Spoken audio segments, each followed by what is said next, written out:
親愛嘅天父，我哋以箴言第23章嘅經文嚟到你嘅面前默想祈禱，求聖靈開啟我哋心靈裏邊嘅眼睛，使我哋能夠明白並且能夠遵行當中嘅道理。箴言第23章主要係記述所羅門繼續列出佢嘅箴言，成為智慧建造房屋嘅7根柱子嘅材料，亦都係建立我哋屬靈生命嘅柱子嘅材料。我哋仍然係以智慧嘅7根柱子作為分類嘅總綱，由上一章箴言22章17節開始，我哋去思想最後嘅總共30則嘅箴言，一直去到24章為止，係長短不一嘅箴言。呢度所羅門係要用較為顯淺嘅道理，為智慧嘅7根柱子作一個簡單嘅結語。箴言第23章包括咗箴言30則當中嘅第6至到第18則，總共係13則嘅箴言。箴言30則當中嘅第6則係箴言第23章1至3節。第一節，你若與長官坐席，要留意在你面前的是誰。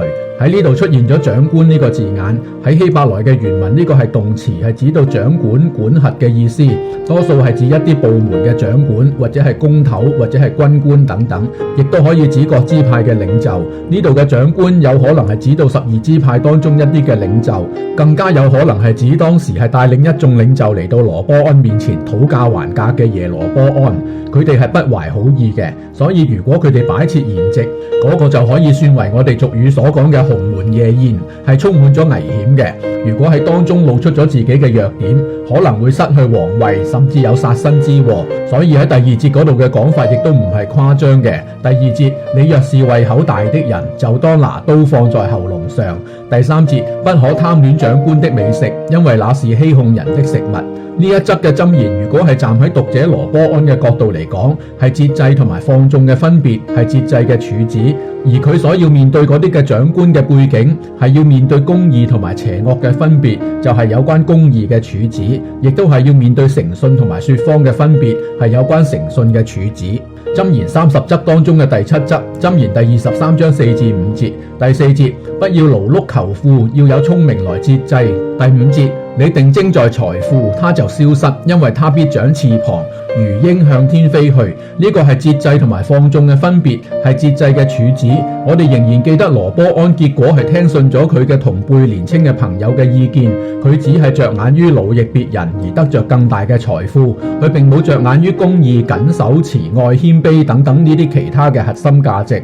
喺佢嘅國家當中，原本係屬於佢嘅財富，果然係如鷹向天飛去咗，係離開咗佢自己。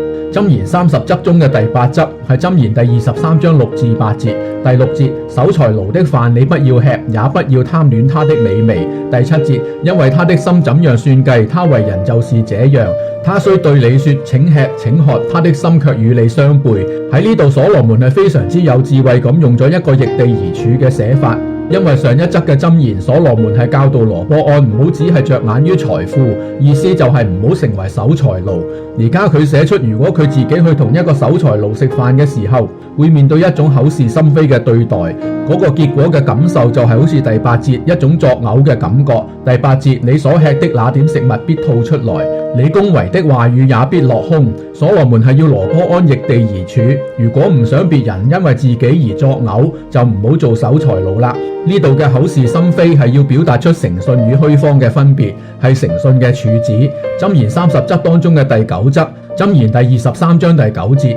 第9節係話，不要說話給愚昧人聽，因他必藐視你智慧的言語。呢個係非常之簡單，愚昧人本身亦都係驕傲人。呢一則嘅箴言就係驕傲同埋謙卑嘅分別，係謙卑嘅柱子。箴言30則當中嘅第10則，箴言第23章10至11節。第10節，不可挪移古時的地界，也不可侵佔孤兒的田地。第11節，因他們的救贖者大有能力，他必向你為他們辯護。挪移古時嘅地界係一個謹守同埋唔謹守真理嘅分別，係謹守真理嘅柱子。侵佔孤兒呢個亦都係慈愛或者怨恨嘅分別，係慈愛嘅柱子。箴言30則當中嘅第11則，箴言第23章12節。第12節，你要留心聽受訓誨，側耳聽從知識的言語。聽從就係謹守遵行真理，係謹守真理嘅柱子。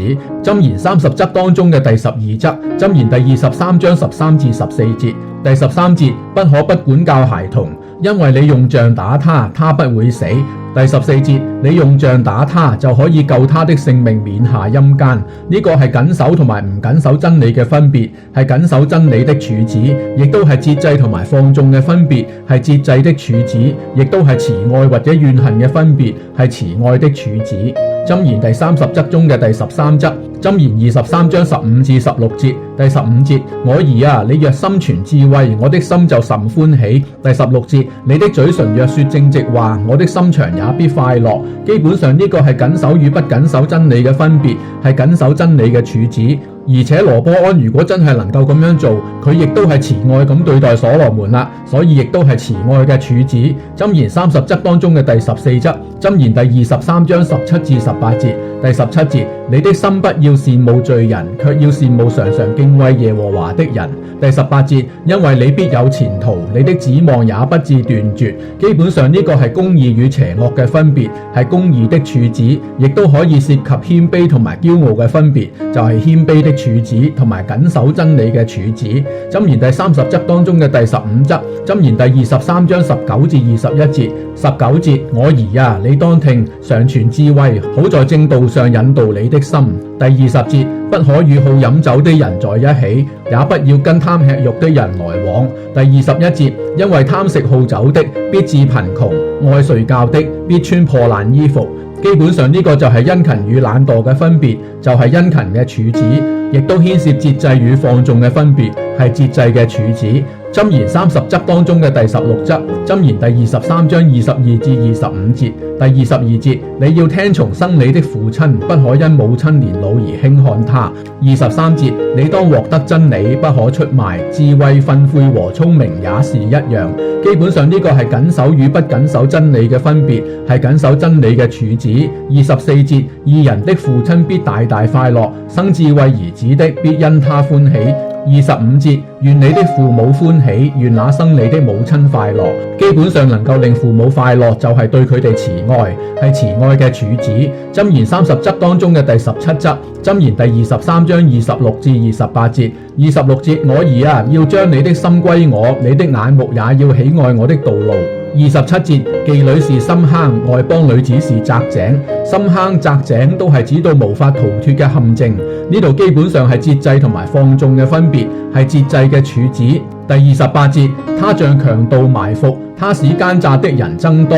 呢度加上咗一個補充，就係陷入淫亂之中嘅人，因為佢哋嘅選擇將佢哋變成咗奸詐嘅人，所以亦都會帶出咗公義同埋邪惡嘅分別，並且信實同埋說謊嘅分別，所以同時亦都係公義同埋誠信嘅柱子。箴言30則當中嘅第18則，箴言第23章29至35節，第29節，誰有禍患，誰有災難，誰有紛爭，誰有焦慮，誰無故受傷，誰的眼目紅赤。呢度係用咗一個猜謎語嘅手法，下面馬上作出咗解釋。第30節，就是那流連飲酒的人，常去尋找調和的酒。31至32節，酒發紅，在杯中閃爍時，你不可觀看，雖下咽舒暢，終究他必咬你如蛇，刺你如毒蛇。33節，你的眼睛必看見怪異的事，你的心必發出乖謬的話。34節，你必像躺在深海中，或臥在桅杆頂上。35節，說人擊打我，但我未受傷；重擊我，我不覺得。我幾時清醒，還要再去尋找。喺第29節講出誰無故受傷呢個問題，第35節就講出我不覺得受傷，將當中嘅愚昧極為諷刺咁表達咗出嚟，以表達節制同埋放縱嘅分別，係節制嘅柱子。我哋可以想象，飲酒可能都係羅波安所難以處理嘅一個成癮嘅問題。所羅門花咗好多唇舌去勸誡佢，飲酒可能亦都係羅波安所難以處理嘅一個成癮嘅問題。以上第1至到第18則嘅箴言嘅智慧7根柱子嘅分類，只係作為參考。讀者喺默想之中可能會發現更多更深入具體嘅同埋更適合自己身處情況嘅道理。呢個就係箴言嘅智慧之處，因為惟喜愛耶和華的律法，晝夜思想的，這人便為有福。默想祈禱，奉我哋嘅救主耶穌基督得勝嘅名字而求，阿門。